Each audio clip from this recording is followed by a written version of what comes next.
बिस्मिल्लाहिर्रहमानिर्रहीम। अस्सलाम वालेकुम नादरीन, आप यूट्यूब चैनल देख रहे हैं। मैं इमरान खान हूँ। नादरीन, आज 14 अगस्त है और पाकिस्तान का यौम आज़ादी है। 14 अगस्त 1947 को हमने ज़मीन का एक अलग टुकड़ा हासिल किया था, एक अलग मुल्क हासिल किया था, मगर आज तक हम अपनी मंजिल तक नहीं पहुँच सके। यानी मुल्क तो हमने हासिल कर लिया, बहुत कुर्बानियाँ दी। उन तमाम लोगों को बहुत बहुत सलाम जिन्होंने इसके लिए कुर्बानी दी, जिन्होंने इसके लिए ज़ोर लगाया। कायद आज़म मोहम्मद अली जिन्ना को जितना ज़्यादा से ज़्यादा खराज तहसीन पेश किया जाए वो कम है कि उनकी क़यादत में पाकिस्तानियों ने, उस दौर के मुसलमानों ने, इस खित्ते के तमाम लोगों ने अपना सब कुछ कुर्बान कर दिया, बहुत ज़ोर लगाया, बड़ी कोशिश की। फिर अल्लाह रब्बुल इज़्ज़त ने हमें एक अलग मुल्क दे दिया। हमें अलग मुल्क तो मिल गया, लेकिन जिस मकसद के लिए हमने ये मुल्क बनाया था वो मकसद पूरा नहीं हुआ। यानी हमें एक ऐसा मुल्क चाहिए था जहां हम अपने तरीके से रहते, जहां हम आज़ादी का सांस लेते, जहां हमारे ऊपर चीज़ें मुसल्लत ना की जाती। लेकिन बदकिस्मती से हम दायरों में घूमते रहे, दायरों में घूमते रहे। अब 8 दहाइयाँ होने वाली हैं, हम दायरों के इस सफ़र से बाहर नहीं आ पा रहे। हमारे पास एक मुल्क है, मगर हम हकीकी आज़ादी से महरूम हैं। पाकिस्तान में आने वाले तमाम अवामी रहनुमा या तो इस लड़ाई में मारे गए हकीकी आज़ादी के लिए, या फिर वो सरेंडर कर गए। मगर ये लड़ाई आज भी जारी है, और इस बार इस लड़ाई का आलम एक ऐसे शख्स के हाथ में है जो हार मानने को तैयार नहीं है। उसे कैद तन्हाई और सलाखों के पीछे का अकेलापन अभी तक तोड़ नहीं पाया। वो डट कर खड़ा है, लड़ रहा है, मुकाबला कर रहा है, इस उम्मीद पर कि एक दिन हर पाकिस्तानी जागेगा और अपने हिस्से का जोर लगाएगा। मुल्क पर मिलिट्री एस्टेब्लिशमेंट का जो कब्जा है वो एक दिन खत्म हो जाएगा। यानी अंग्रेज तो चले गए और उनसे तो हमने आज़ादी हासिल कर ली, लेकिन जो उनकी बाकियात रह गई उनसे हम आज़ादी हासिल नहीं कर पाए। पाकिस्तान के शुरू में ही पाकिस्तान की मिलिट्री एस्टेब्लिशमेंट ने चीज़ों को कंट्रोल कर दिया। फिर कायदे आज़म के बाद आने वाले तमाम लीडरों को निशाने इबरत बनाया या उन्हें अपनी बी टीम बनाया। आज भी यही चल रहा है। हर दौर में कोई ना कोई इनके खिलाफ खड़ा होता है और हक के साथ खड़ा होता है, और बाकी लोग जो हैं वो सरेंडर कर जाते हैं। और जो जो इनके खिलाफ खड़ा हुआ या तो मारा गया, या निशाने इबरत बन गया, या फिर सरेंडर कर गया। हत्ता कि मुल्क 2 टुकड़े हो गया। अब जितना बड़ा ये मुल्क था उतना रहा नहीं, आधा मुल्क टूट कर अलग हो गया। लेकिन आज जिस आदमी के हाथ में हकीकी आज़ादी का आलम है, जो ये लड़ाई लड़ रहा है, वो कोशिश कर रहा है कि किसी तरह पाकिस्तानी ये लड़ाई जीत जाएं। आज नहीं तो कल पाकिस्तानी जीतेंगे। अवाम के वोटों से हुकूमतें बनेगी इस मुल्क में, फैसले अवाम की मर्जी के मुताबिक होंगे। पाकिस्तान में रूल ऑफ लॉ होगा, यानी सबके लिए कानून एक जैसा होगा। ऐसा नहीं होगा कि एक जज का बेटा अगर 2 खवातीन को दिन दिहाड़े कत्ल कर दे तो वो जमानत पे बाहर आ जाए, और एक आम सी लड़की जो है, वो लोगों की मदद करने वाली लड़की, वो अगर एक ट्वीट कर दे तो उसको 17 साल के लिए जेल में डाल दिया जाए। ये नहीं होगा।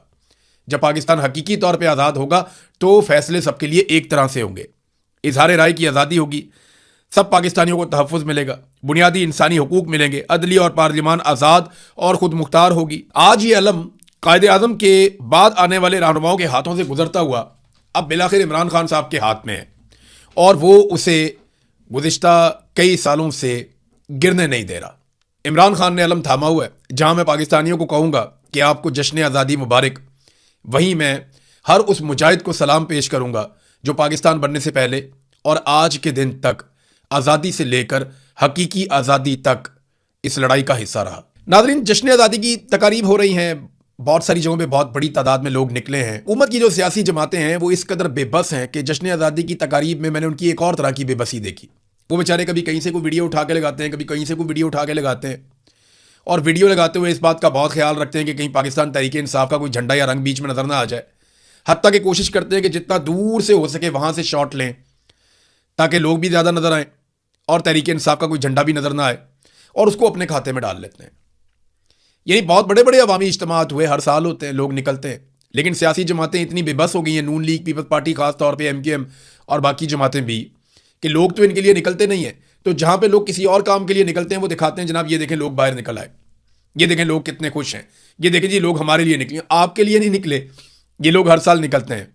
कोई कॉन्सर्ट करवा देते हैं, म्यूजिकल प्रोग्राम, वहां पे लोग निकल आते हैं तो कहते हैं देखो जी लोग कितनी बड़ी तादाद में निकल आए, लोग तो इंजॉय कर रहे हैं। वो 25 करोड़ का मुल्क है। अगर कहीं पे 5-7 हज़ार बंदा बाहर आ जाता है किसी कॉन्सर्ट पे या किसी और प्रोग्राम में, तो इसको आप ये तो नहीं कह सकते कि पूरा मुल्क आपके साथ खड़ा है। और अव्वल तो ये लोग इन हुक्मरानों के लिए निकलते ही नहीं, अगर निकलते तो ये लोगों के बीच में जाते। आप देखें ना, सुहेल आफरीदी निकला, पाकिस्तान तहरीक इंसाफ के लोग निकले और अवाम के बीच में खुलेआम गए। लोग उनके हक में नारे लगा रहे थे, लोग उनके साथ मिल रहे थे, पाकिस्तान तहरीक इंसाफ के झंडे लहरा रहे थे। और ये मनाजिर पाकिस्तान पूरे के अंदर से हमें दिखाई दिए, लाहौर में, कराची में, सिंध में, पंजाब के मुख्तलिफ शहरों में। खैबर पख्तूनख्वा की तो बात ही छोड़ दें, वहाँ तो हुकूमत है PTI की। बलूचिस्तान में और इस्लामाबाद में सुहेल अफरीदी खुद निकले। सुहेल अफरीदी जो है वो सेंटोरस मॉल के करीब गए, डी चौक में भी गए, बड़ी तादाद में नौजवान वहाँ पे इकट्ठे हो गए। वो मनाजिर आप देखें, हज़ारों नौजवान वहाँ पे इकट्ठे हो गए, फौरी तौर पे वहाँ पहुँच गए जहाँ पे सुहेल अफरीदी था, जहाँ पे पाकिस्तान तहरीक इंसाफ का झंडा था। तो अगर सुहेल अफरीदी ऐसे नौजवानों के बीच में जा सकता है, उसे खतरा नहीं है, तो मरियम नवाज, मुराद अली शाह, ये सरफराज बुगटी, ये बाकी लोग क्यों नहीं जा सकते? शहबाज शरीफ को चाहिए वो चला जाए पब्लिक के बीच में इस तरीके से, या वो अता तारड़ बहुत शौक है उसको, वो चला जाए पब्लिक के बीच में ऐसे, या तलाल चौधरी या बाकी लोग ये जाए ना पब्लिक के बीच में, राना सनाउल्लाह इसी तरह जाए।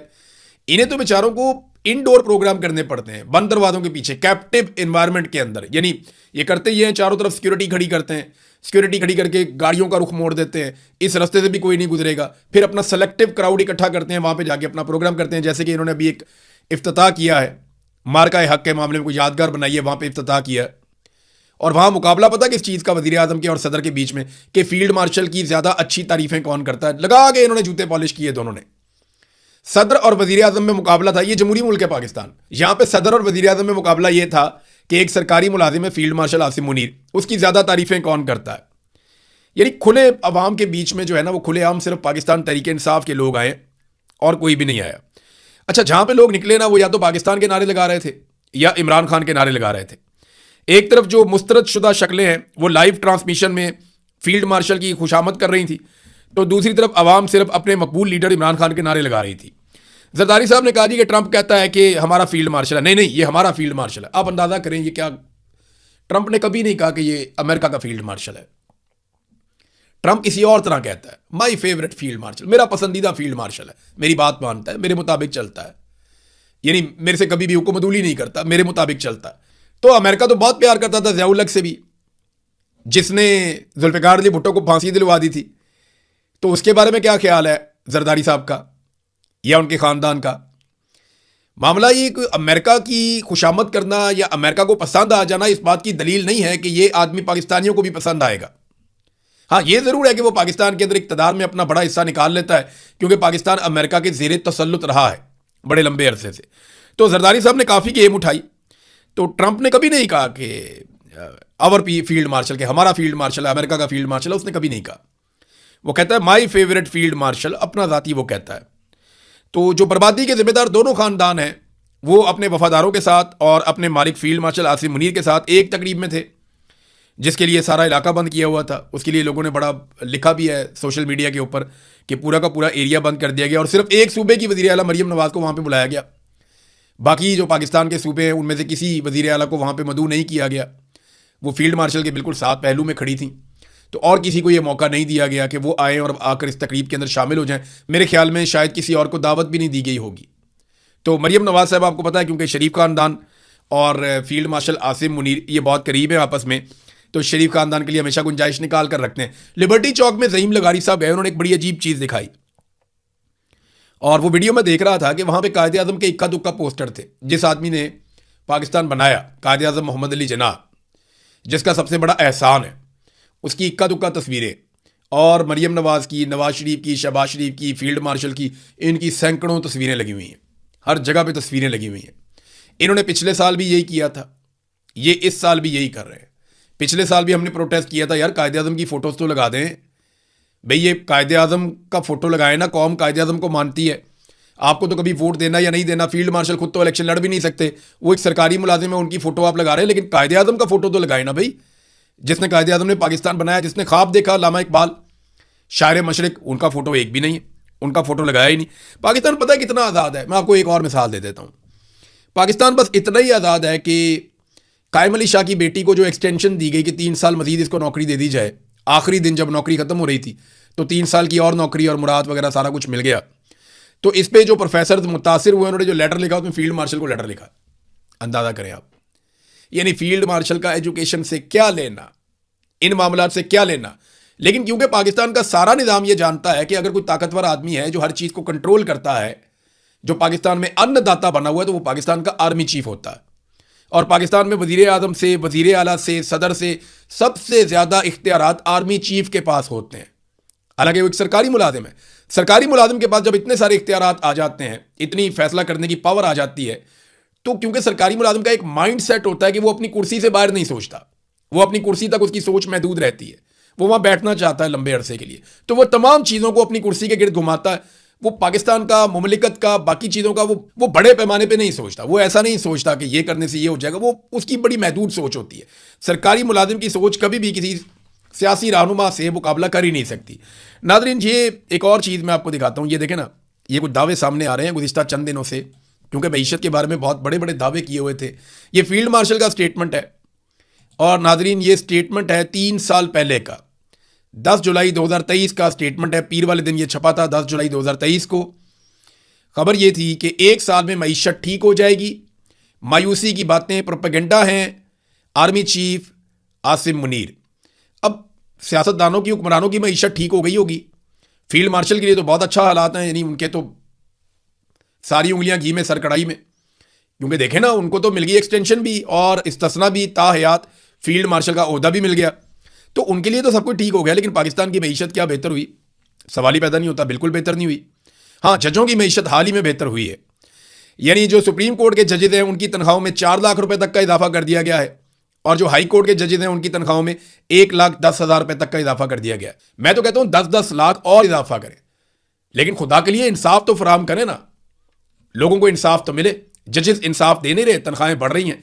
सरकारी मुलाजमीन की तनख्वाहें बढ़ाते हुए सिस्टम को मौत पड़ती है, लेकिन जजों की तनख्वाहें सिस्टम इसलिए बढ़ा देता है कि जजों से अपने काम निकलवाने होते हैं, और इसीलिए आईनी अदालत तर्ज की अदालतें भी बनाई गई हैं। तो नाज़रीन, सारे दावे धड़े रह गए। ये मैंने आपको फील्ड मार्शल का दावा सुनाया। अब जरा ये आप देखें कि इसहाक डार ने क्या कहा था। इसहाक डार ने कहा था कि हफ्तों में नहीं, दिनों में, यानी जब इसहाक डार को लाया गया था एयरफोर्स 1 के तैयारे में बिठाकर बड़े प्रोटोकॉल के साथ पाकिस्तान में वापस लाया गया था, मिलिट्री एस्टेब्लिशमेंट लेकर आई थी, तो इसहाक डार ने आकर शाहजेब खानजादा के प्रोग्राम में कहा था कि हफ्तों में नहीं, दिनों में डॉलर 200 रुपए से नीचे आएगा और इस महंगाई में बहुत ज्यादा कमी हो जाएगी।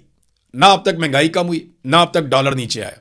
शहबाज शरीफ ने बड़े दावे किए, लेकिन वो झूठ बोलने की उनको आदत है। ये पूरा खानदान, शरीफ खानदान, कोई भी दावा करे वो तो अब सुनाने को भी दिल नहीं करता, क्योंकि इस खानदान के मुंह को झूठ की बीमारी लगी हुई। ये बोलते ही झूठ है, ये सच बोलते ही नहीं है। तो डार ने भी झूठ बोला। फील्ड मार्शल आसिम मुनीर ने जो कुछ कहा वो भी झूठा साबित हुआ, सच तो साबित नहीं हुआ। कोई मामला बेहतर नहीं हुए, उल्टा ये हो गया, पाकिस्तान में बेरोजगारी बहुत ज्यादा बढ़ गई, गुर्बत बहुत ज्यादा बढ़ गई, महंगाई बहुत ज्यादा बढ़ गई, और पाकिस्तान के अंदर दहशतगर्दी भी बहुत ज्यादा बढ़ गई। जबकि पाकिस्तान में सरमायाकारी बहुत कम हो गई, पाकिस्तान के कर्जे बहुत ज्यादा बढ़ गए। ये सारी चीजें इन्होंने बढ़ाई है, कीमतें भी चीजों की बहुत बढ़ा दी, आम आदमी की जिंदगी अजीरन कर दी उसके बाद, जब बड़े बड़े दावे करके ये लोग आए थे। अब नाजरीन, एक और खबर है, और ये लाहौर से बड़ी अफसोसनाक खबर है। जश्न आज़ादी से एक दिन पहले लाहौर में पुलिस वालों के ऊपर 2 कातिलाना हमले हुए। एक हमले में 2 पुलिस वाले कत्ल हो गए, और ये बदामी बाग में कत्ल हुए। जबकि दूसरे हमले में, ये जो तहरीक लब्बैक वालों का एक सेक्रेटेरिएट है मुल्तान रोड पे, यतीम खाने के पास, वहाँ पे पुलिस के ऊपर फायरिंग हुई, 3 पुलिस एहलकार जख्मी हो गए। अब इतला आ रही है कि हारिस सलीम नामी एक जो पुलिस एहलकार था वहाँ पे, वो शहीद हो गया।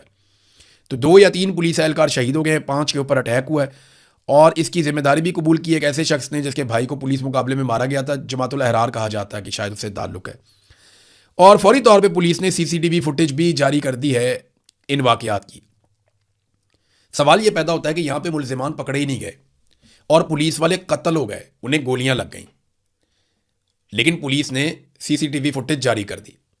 यही रावलपिंडी के अंदर मोहम्मद हारिस, जिसको मार दिया गया मौके पर, और कुछ बाकी भी नहीं बचा, कोई पुलिस वाला कत्ल नहीं हुआ, जो जख्मी हुआ वो भी नहीं दिखाया गया, बताया नहीं गया, लेकिन उसकी CCTV फुटेज अभी तक जारी नहीं की गई।